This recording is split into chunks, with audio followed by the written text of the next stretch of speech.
Muy buenas noches, bienvenidos a una emisión más de su programa Contracorriente por Rompeviento Televisión por Internet.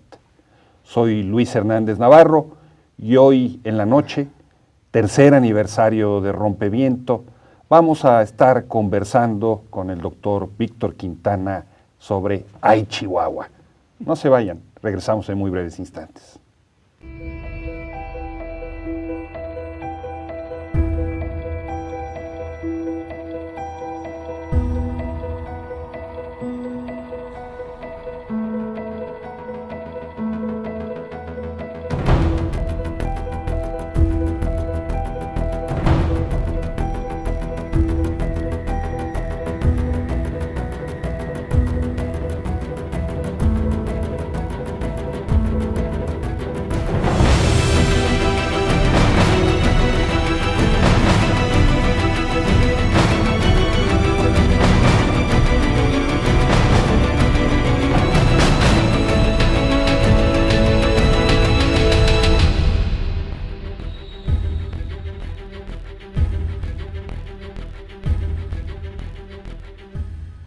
Estamos de vuelta en la Contracorriente, como les decíamos, de plácemes, porque se celebra el día de hoy el tercer aniversario de este proyecto de comunicación que entra además a una nueva etapa. Y para celebrarlo nos acompaña el doctor Víctor Quintana. Víctor es doctor en sociología, profesor universitario en Chihuahua, asesor de movimientos campesinos.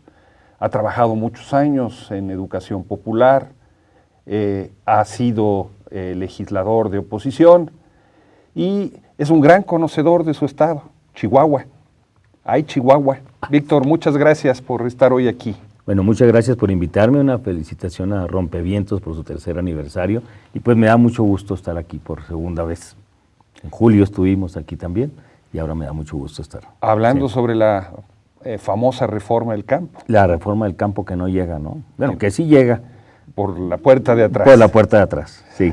Oye, Víctor, Chihuahua ha estado en el centro del debate nacional, generalmente por más malas razones que por buenas, ¿no? El problema de la violencia en Ciudad Juárez, los feminicidios. El gobernador. El gobernador y los problemas de corrupción. Sí. Y últimamente se ha querido presentar como un modelo de solución del problema de la violencia.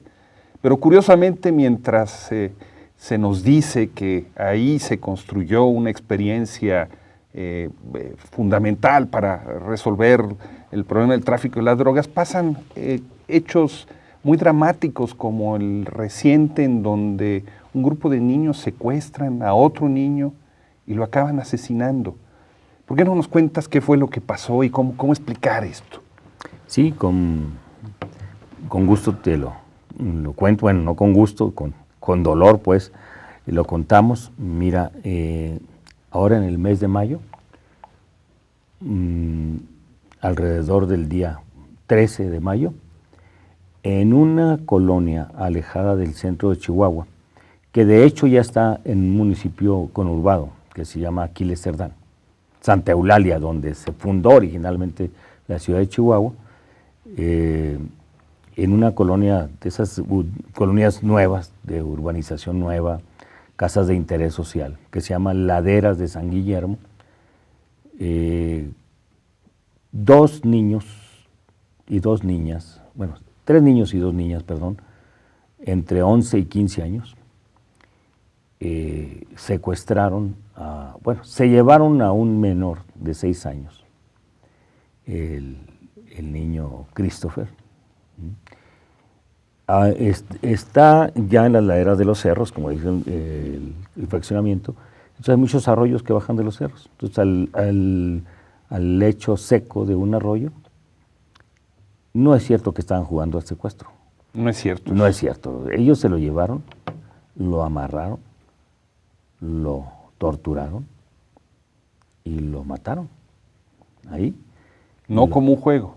No como un juego. No era un juego que pues le hicieron una serie de cosas que poco se habla. Por ejemplo, le sacaron los ojos.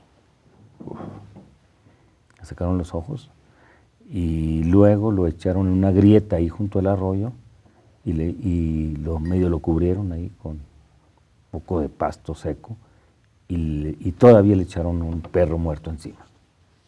¿De película de terror? De película de terror. Bueno, yo creo que no hay películas de terror que... Hay muchas películas de terror con computadoras, pero una película de terror que narrara esto sería suficiente como para llamar la atención. El niño tenía 6 años y hijo de, bueno, una madre que quedó viuda hace un año con un hermanito de 3 años con discapacidad. ¿Por qué hicieron esto? Mira, ahí está el gran problema. Yo digo que los niños que mataron a Christopher ya estaban muertos cuando lo mataron. Porque yo siento que ha habido un proceso social de deshumanización de la niñez, de inoculación del virus de la violencia en los niños, de la cultura de la violencia, que hace que lleven a perpetrar este tipo de crímenes, ¿no? Laderas de San Guillermo, yo estuve ahí 15 días antes. Es una colonia como todas esas colonias yo diría, del nuevo proletariado, de casas de 6, 7 metros de frente, 40 metros cuadrados de construcción. Son varias unidades donde las mamás tardan, o los papás, hora y media en llegar a su centro de trabajo, en pésimo transporte urbano, o llenos de vehículos casi chatarra que la gente utiliza mejor para trasladarse a su centro de trabajo, con muy malos servicios urbanos, con una vigilancia policíaca muy deficiente porque no es la policía de la ciudad de Chihuahua, sino es la policía de Aquiles Cerdán, una población antigua que tenía 2,000 habitantes, un municipio que tenía 2,000 habitantes y de repente tiene 30,000, porque construyeron varias unidades habitacionales y el presupuesto del municipio no se ha incrementado en el mismo nivel, entonces está totalmente rebasado para garantizar la seguridad pública. Condiciones de precariedad, de hacinamiento, de falta de servicios. De falta, deficiencia permanente de servicios, no hay guarderías. Es más, en Laderas de San Guillermo no hay escuela primaria.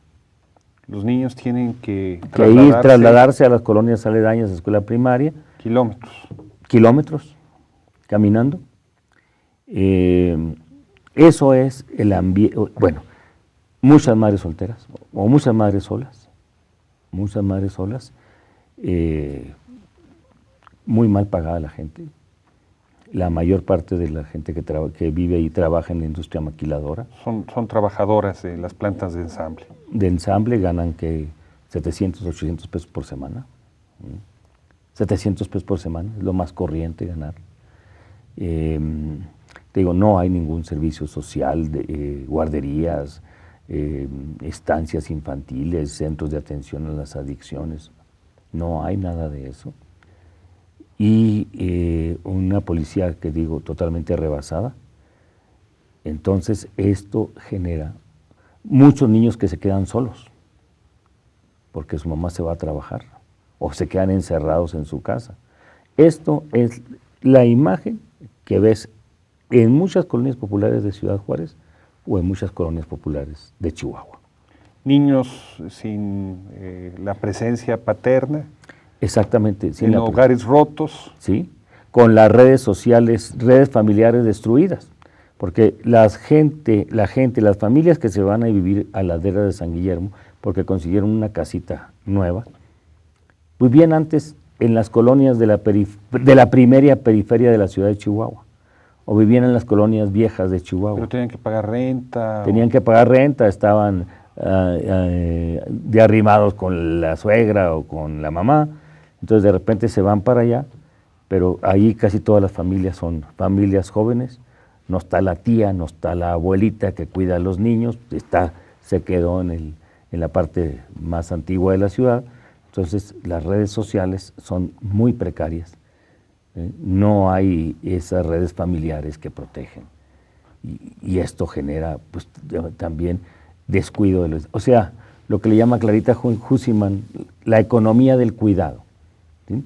La socialización de los niños, la transmisión de los valores, el contarles las tradiciones, el acariciarlos incluso, no se da.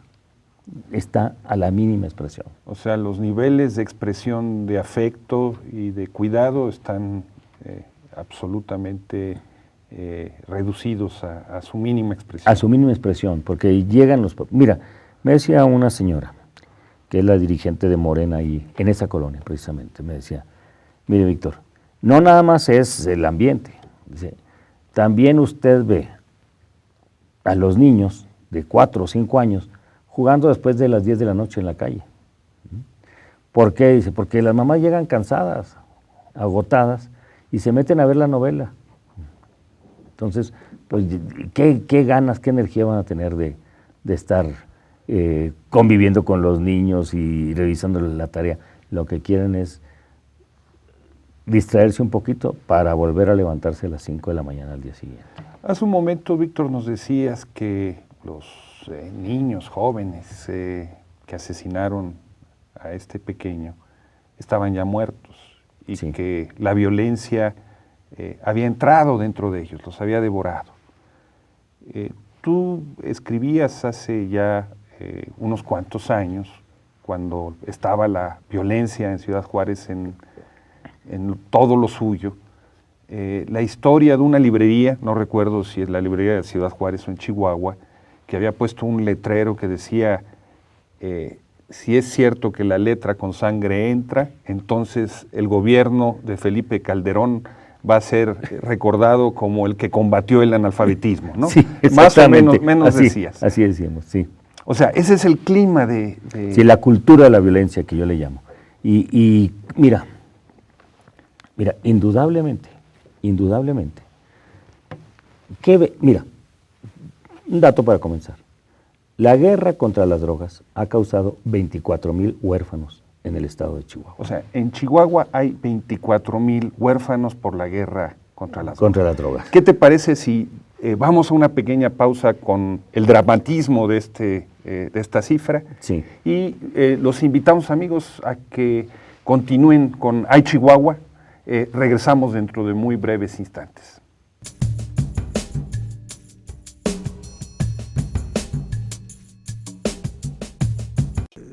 Curiosamente, la enorme literatura antropológica que hubo sobre Chiapas no sirvió para los diálogos de San Andrés, ¿no? Porque se enfocan en la costumbre, bueno, su idea de costumbre, los ritos, los viejitos, la fiesta, los cargos, etcétera, ¿no? Entonces, pues, por supuesto que tiene su importancia, pero lo principal no lo vieron, ¿no? No vieron como Chiapas de repente cambió en los años 70 con el descubrimiento del petróleo. No vieron la ganaderización de Chiapas, no vieron la militarización de Chiapas. Al enfocarse sobre la costumbre, los viejitos, los cargos, las fiestas, es como si para entender Estados Unidos tuvieron que mirar, analizar el Halloween, ¿no? Pues sí, es una cosita, pues, ¿no?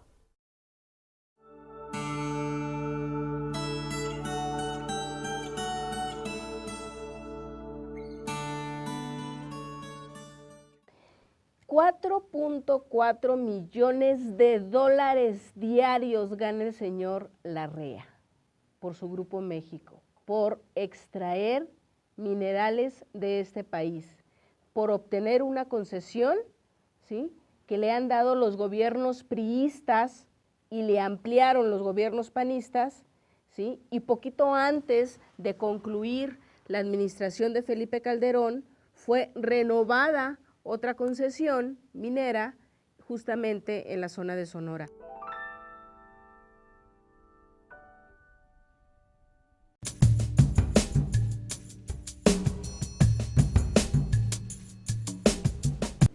Estamos ya de vuelta en la Contracorriente, qué bueno que siguen con nosotros. Ya les dijimos, estamos de fiesta, tercer cumpleaños del canal que ha sido posible por el esfuerzo de un equipo espléndido de compañeros que permiten que cada día llegue la programación ahí hasta la pantalla de ustedes. Al rato partiremos un pastel para felicitarlos. Y estamos conversando con Víctor Quintana. Nos estaba narrando el dramatismo de la violencia en Chihuahua. Nos fuimos al corte cuando nos decías que había 24,000 huérfanos de la guerra contra las drogas. ¿Dónde están esos niños? ¿Quiénes son? No hay ningún programa oficial. Mi hija trató de hacer una investigación sobre el fondo que se instituyó para los huérfanos de esta guerra. No pudo hacer nada porque no hay datos. ¿A quién se le ha dado? ¿Cómo se han atendido? No existe nada. Hay un descuido total del Estado mexicano, porque no yo puedo decir el gobierno de Chihuahua, pero pues sí, pero es un descuido del Estado mexicano. Fue el Estado mexicano quien lanzó esta ofensiva contra las drogas. Entonces, a estos 24,000 niños nadie los está atendiendo. Ese es un aspecto importante. Están regados con algunos parientes. Están regados con algunos parientes, o quién sabe te dónde. quedaron con la mamá nada más. Pero entonces el clima de la violencia sigue. Sigue, por supuesto. Y ahorita te voy a platicar otro acontecimiento. Este tiene cierto cariz positivo ante esto.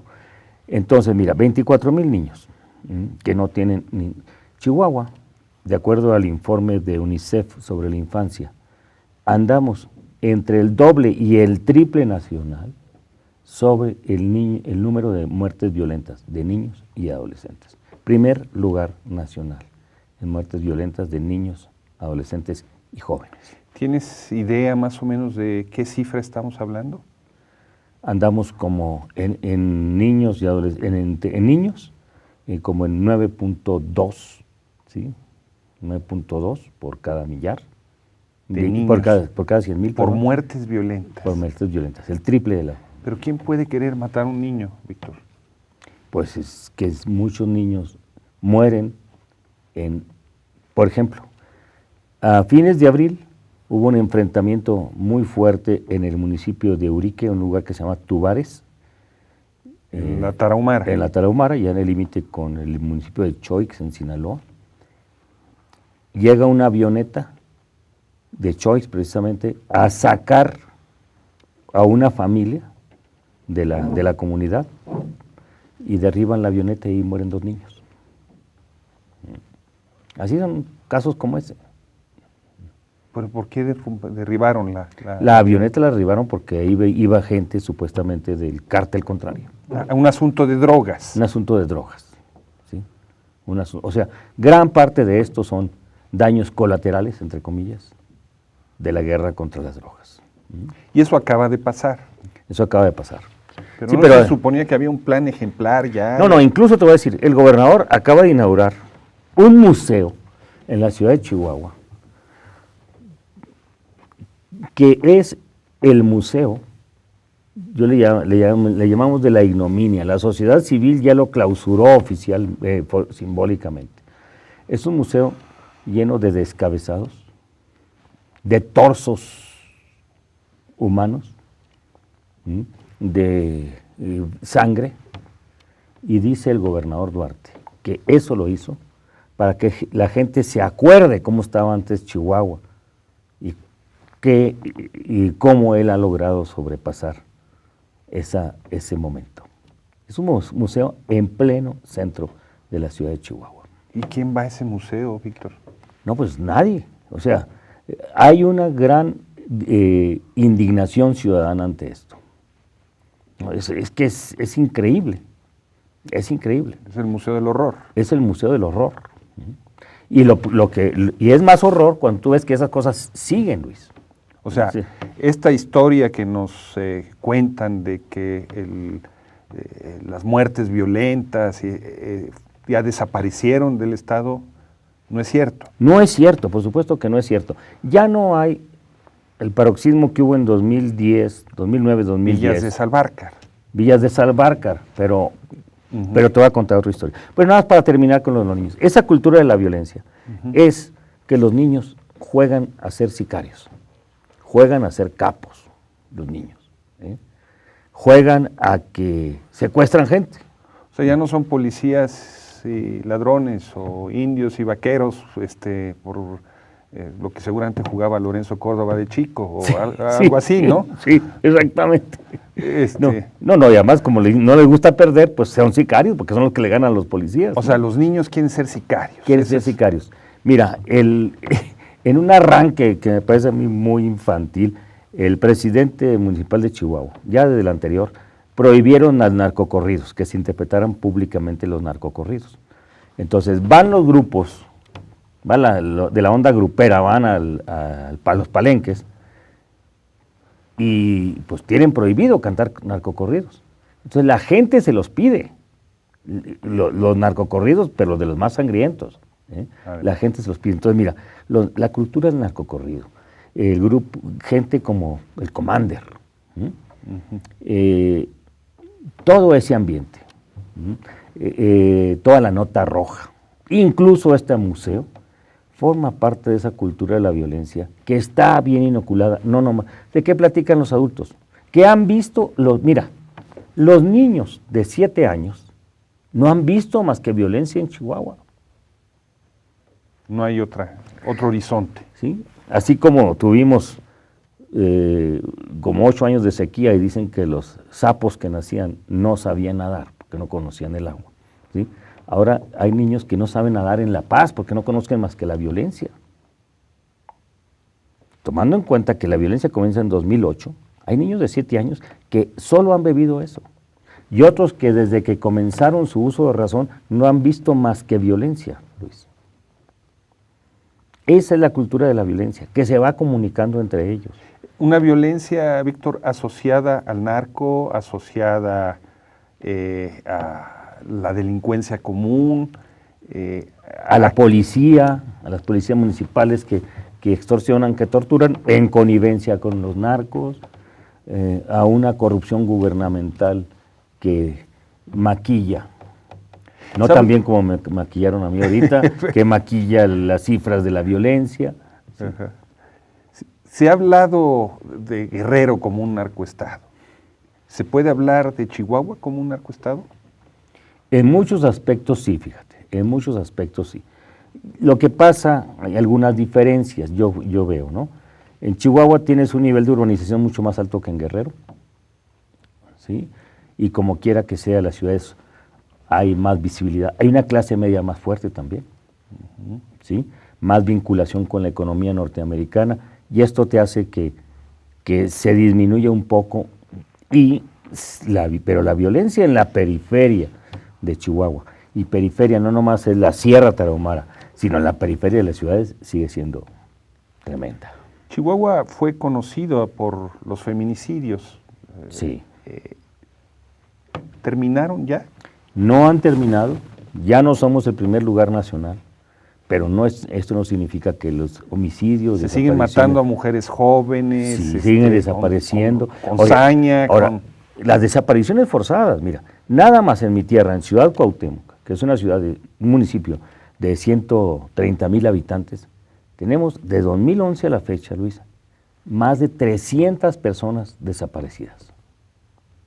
300. Sí. Hombres y mujeres, hombres jóvenes. Y mujeres. Sobre todo hombres jóvenes. Sobre todo hombres jóvenes. En el estado de Chihuahua, en esa época, más o menos 1,300, 1,400 desapariciones forzadas. Todo esto documentado por el Centro de Derechos Humanos de las Mujeres, el CEDEM, en Chihuahua. ¿Qué me dice a mí esto? Que cambiaron de táctica el crimen organizado. Si en Cuauhtémoc, que esas 300 personas desaparecidas, tú las contabilizaras como muertes, Cuauhtémoc tendría uno de los primeros lugares nacionales en número de homicidios dolosos por 100,000 habitantes. Pero como no están desaparecidos, como los cuentan como desaparecidos, pues no se calienta la plaza. O sea, el crimen organizado mejor desaparece ya en algunos lugares que matar directa e inmediatamente, porque no se les calienta tanto la plaza. Y las desapariciones forzadas no son visibles, no son una tragedia que publiciten las familias, que sufren en silencio. Entonces, todo esto definitivamente nos está llevando a decir la violencia que dice el gobernador que desapareció. No es cierto. No es cierto. No. ¿Cómo puede entonces vender eso a nivel nacional e internacional? Pues él lo puede vender porque quiere vender todo, ¿no? Lo que pasa es que quién se lo quiere comprar. Te voy a contar un acontecimiento del 29 de marzo. De este año. De este año, que nos habla de cómo están las cosas. Hay un poblado en el municipio de Uruachi. Es un municipio limítrofe con Sonora, Ajá. de donde era originario Víctor Hugo Rascón-Banda. Ajá, el dramaturgo famoso. Hay un poblado que se llama El Manzano. Tiene unas 40 familias más o menos, poblado en la sierra, y el gobernador Rarámuri de ahí, es un poblado de rarámuris, pero yo diría muy asentados en su cultura, pero al mismo tiempo como muy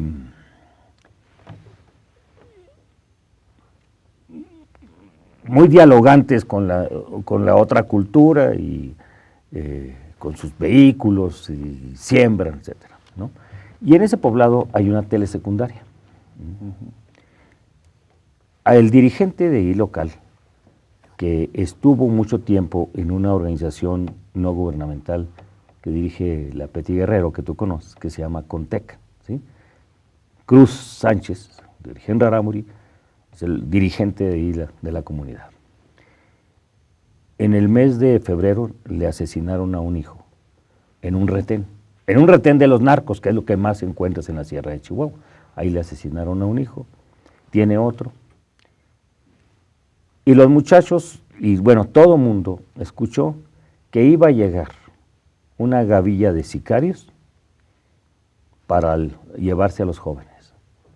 Práctica común en los lugares más remotos de la sierra de Chihuahua. Hay levantones.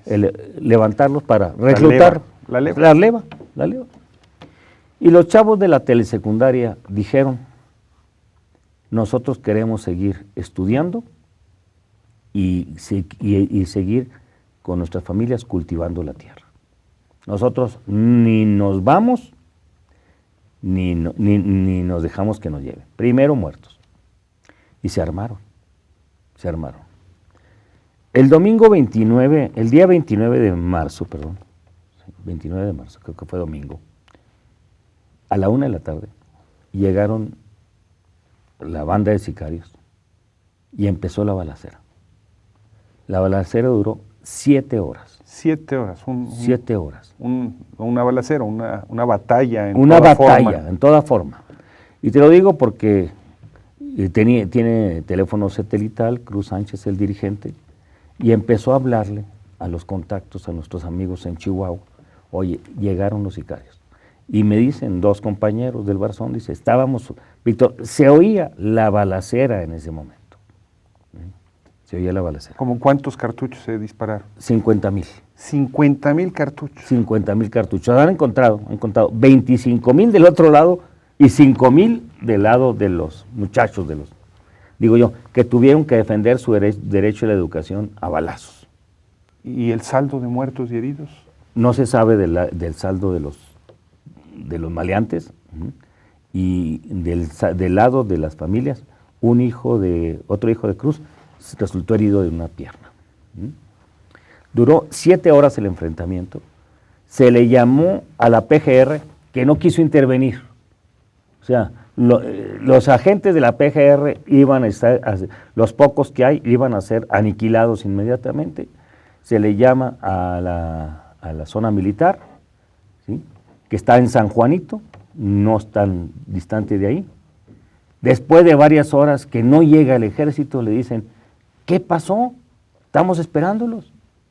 Entonces, aquí estamos en el Manzano y no hay nada. ¿Cómo que no hay nada? Estaban en el Manzano, municipio de Eurique. Muy conveniente. ¿Qué te parece, Víctor, si vamos a una pequeña pausa en este dramático relato que nos estás haciendo? Y a ustedes, amigos, los invitamos a regresar en muy breves instantes para seguir con este ¡ay, Chihuahua! ¡Qué dolor! No se vayan.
Regresamos ya a Contracorriente, estamos conversando con nuestro gran amigo Víctor, ¿no? De muchos años ya. Muchos, 30 años. 30 años. 30 años, sí. Víctor, nos has explicado una dinámica donde por un lado avanza una violencia aparentemente irracional, aunque nos has descrito también el contexto en el que surge y que le da inteligibilidad.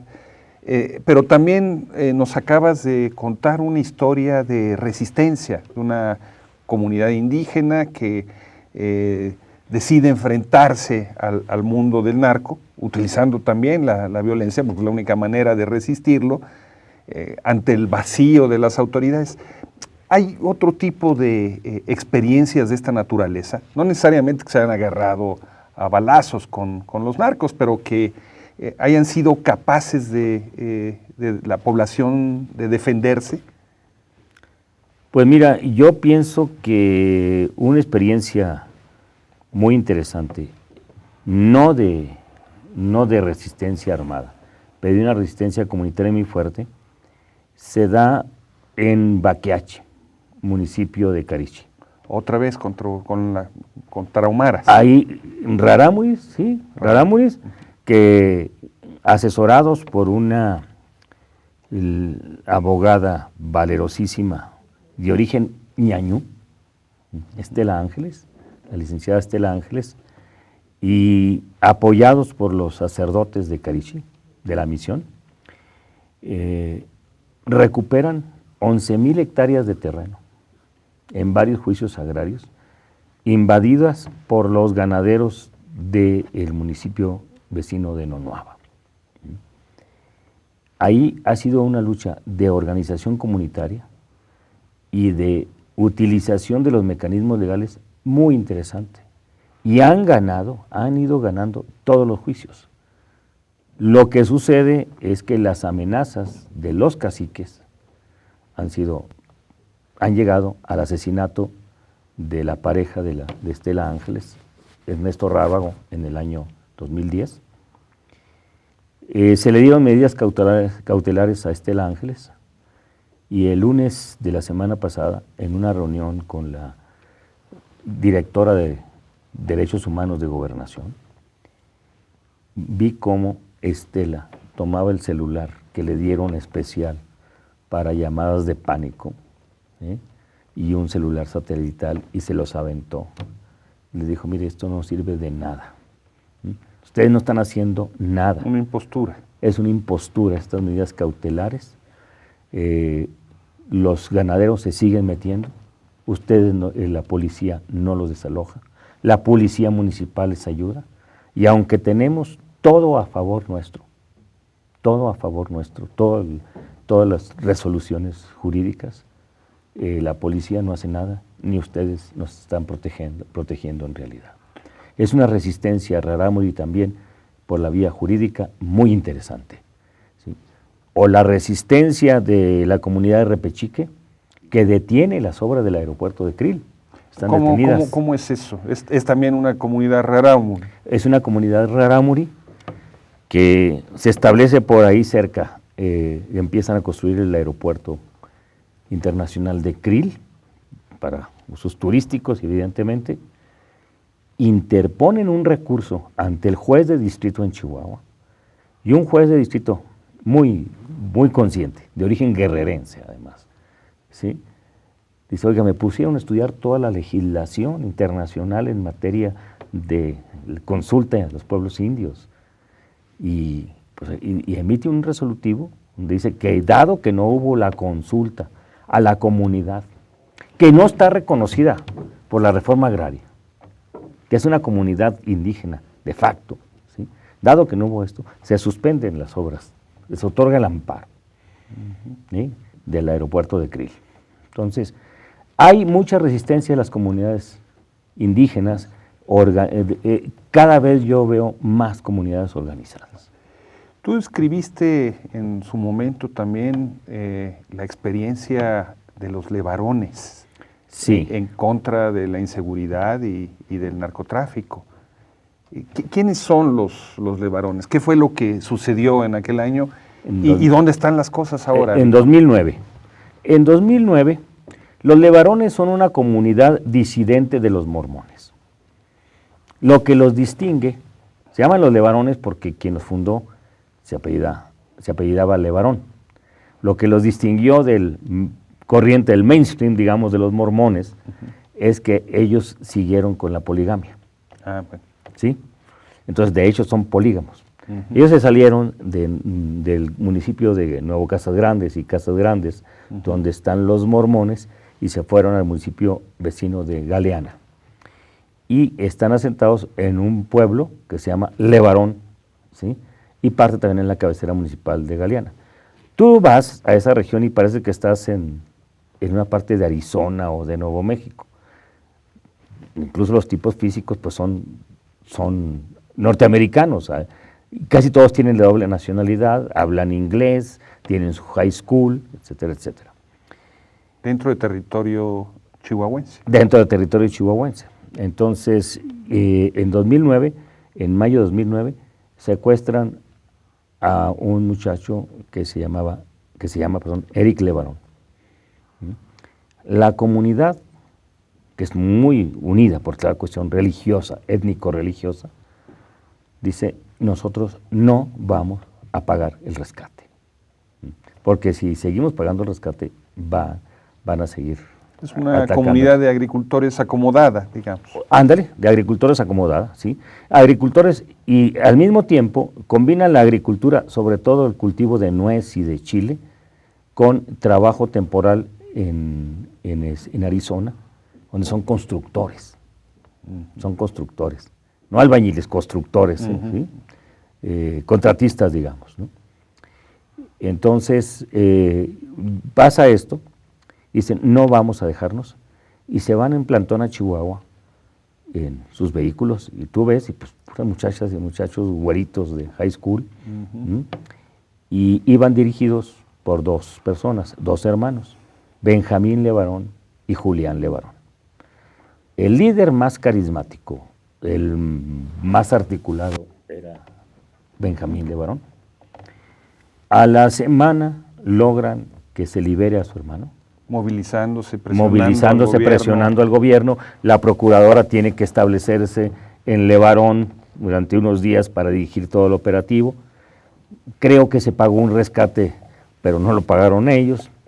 Dejaron libre a Eric, y a los 2 meses un grupo de sicarios en la madrugada de, creo que del 7 de julio, había habido elecciones federales ese día, el domingo, en la madrugada de domingo a lunes, llegan a la casa de Benjamín, se lo llevan, oye el forcejeo su cuñado que vive enfrente, Luis Wismar, se trata de meter en el asunto con una pistola, los otros llevaban metralletas, los sacan y en el panteón del pueblo, ahí los asesinan a los dos. Ante esto se cohesiona más la comunidad, y aparece, toma la dirigencia Julián Levarón, que se convirtió después en una figura nacional. Que acompañó durante un tiempo a Javier Sicilia. Sí. Ahora el asunto está un poco polémico, porque estaba leyendo ayer una queja de habitantes no levarones del municipio de Galeana, donde dicen que la policía de Galeana y los policías estatales que están ahí están prácticamente nada más para cuidar a los güeros y que a ellos los están extorsionando. Pero los güeros formaron su propio... policía un tiempo, ¿sí? Y después ya lograron que los defendieran. Que los defendieran, ¿sí? Entonces, ahí está. Pero creo que es muy interesante también, en el municipio contiguo Buenaventura, hay una comunidad que si quisiéramos escribir un libro de cómo se hace, cómo se genera una revolución, esa comunidad sería interesante. Es el ejido Benito Juárez, en el municipio de Buenaventura. ¿Por qué, Víctor? Es un ejido, nace de una lucha agraria, desde los años 30, se convierte en un ejido ejemplar, es un ejido en los años 60, muy productivo, con 25,000 hectáreas de riego, y ahí nace el Barzón en Chihuahua en los años 90. Un movimiento en contra de la cartera vencida. De la cartera vencida. Pago de intereses usurarios. Exactamente, a los bancos. Y después de que se vence ese aspecto de los bancos, para el pago de los intereses de los bancos, pues es el núcleo de la resistencia a las altas tarifas de la Comisión Federal de Electricidad por energía eléctrica. Por si esto fuera poco, en 2012 coinciden 2 agresiones más a la comunidad. Por un lado, empieza a hacer trabajos exploratorios la mina El Cascabel, de una minera canadiense que se llama Max Silver, en terrenos del ejido. Y por otro lado, el agua del ejido viene del río del Carmen, que baja del municipio de Namiquipa al municipio de Buenaventura. Entonces, encuentran que los menonitas, río arriba, empiezan a perforar pozos cerca del río o a hacer tajos y a sacar con bombas el agua del río. Entonces, en 2012 hay un fuerte movimiento del ejido por un doble objetivo: detener la extracción ilegal de agua por parte de los menonitas del Río del Carmen, y por el otro lado, ponerle un alto a la mina, Max Silver. Esto lleva a una lucha muy importante, pero en octubre de 2012, uno de los dirigentes de la comunidad, Ismael Solorio, es asesinado junto con su esposa.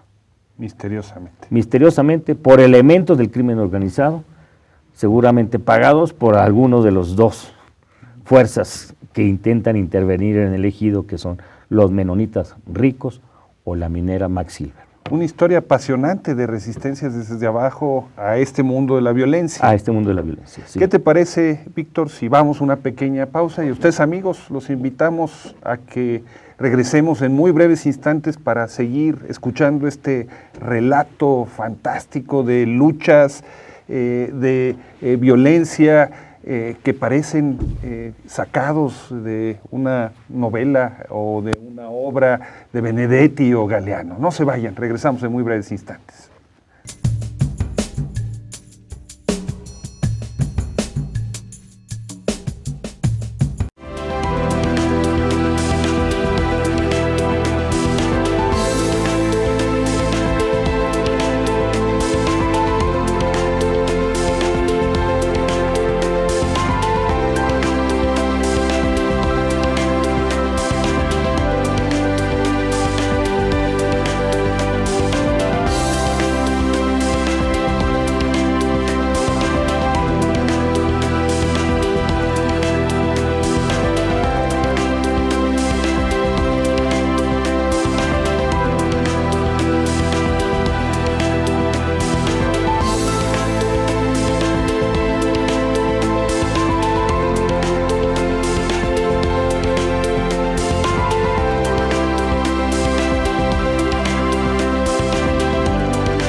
Libertad de expresión, órale. Rompeviento me remite totalmente a crítica, a cuestionamiento y a libertad.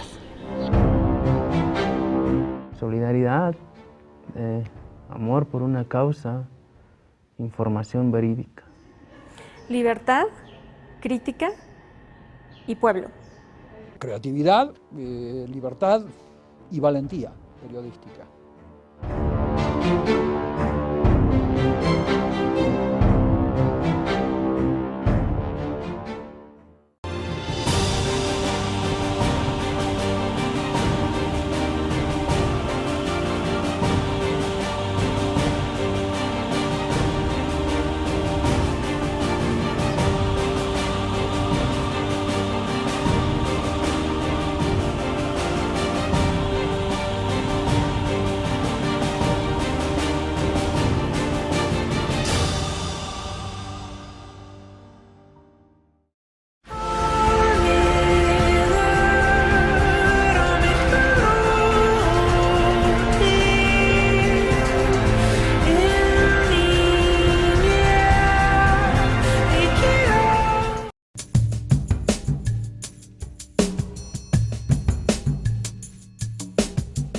Estamos ya de vuelta para este último segmento del programa sobre Chihuahua, conversando con Víctor Quintana en este tercer aniversario de Rompeviento.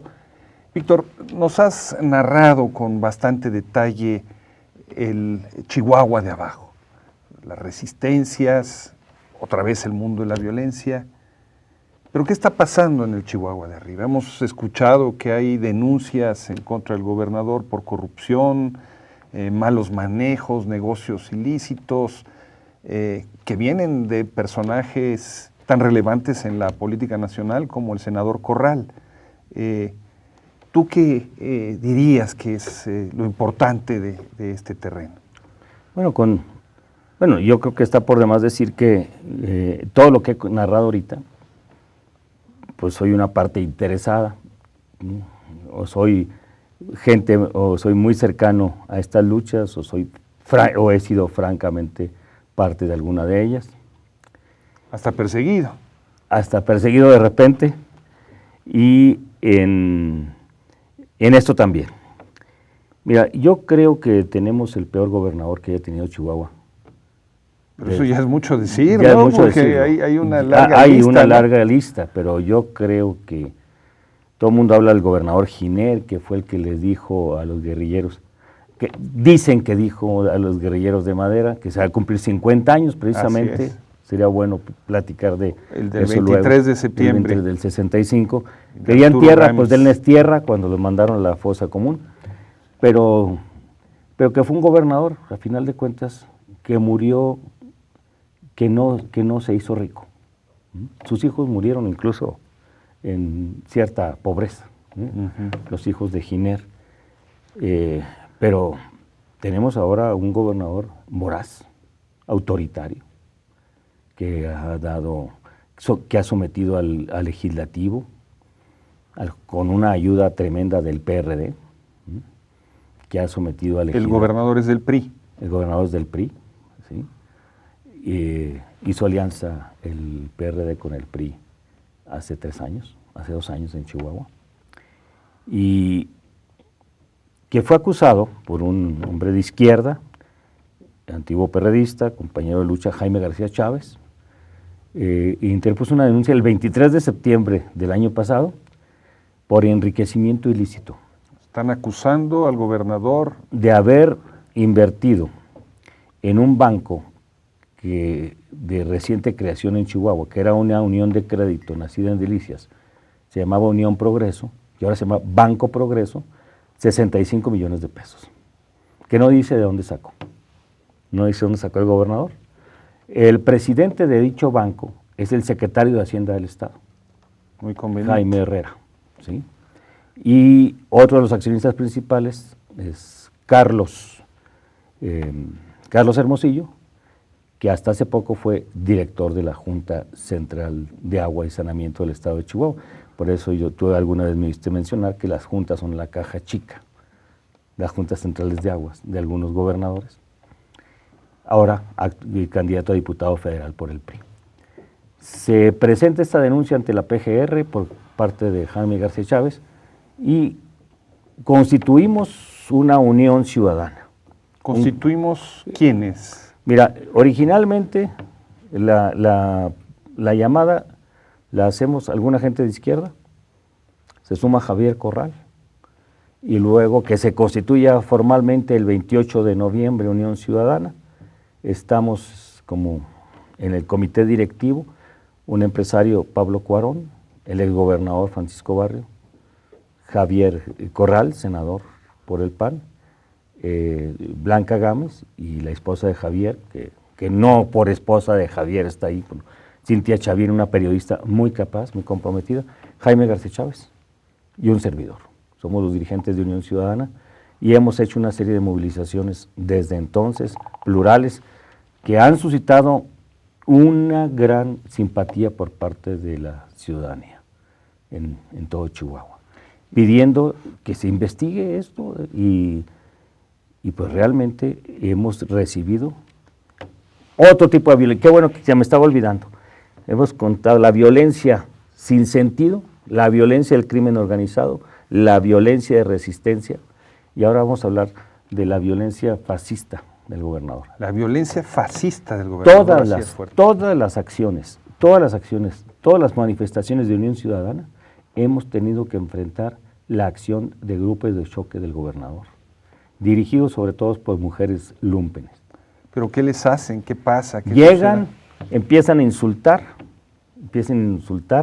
a tirar trancazos, tal cual.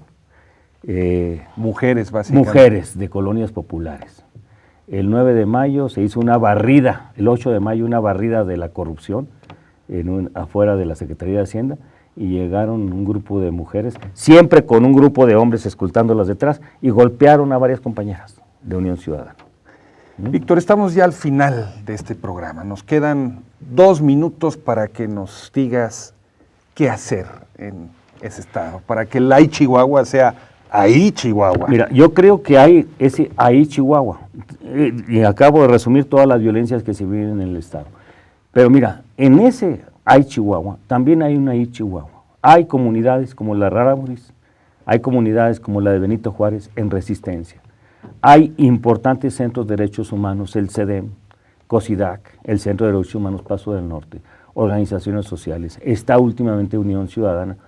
O sea, alguien me decía, Pietro Ameglio me decía un día, mira, Víctor, yo veo que la violencia en Chihuahua está gravísima, pero hay algo que no veo en Tamaulipas, que donde también la violencia está grave. Veo mucha reacción y mucha participación de grupos ciudadanos.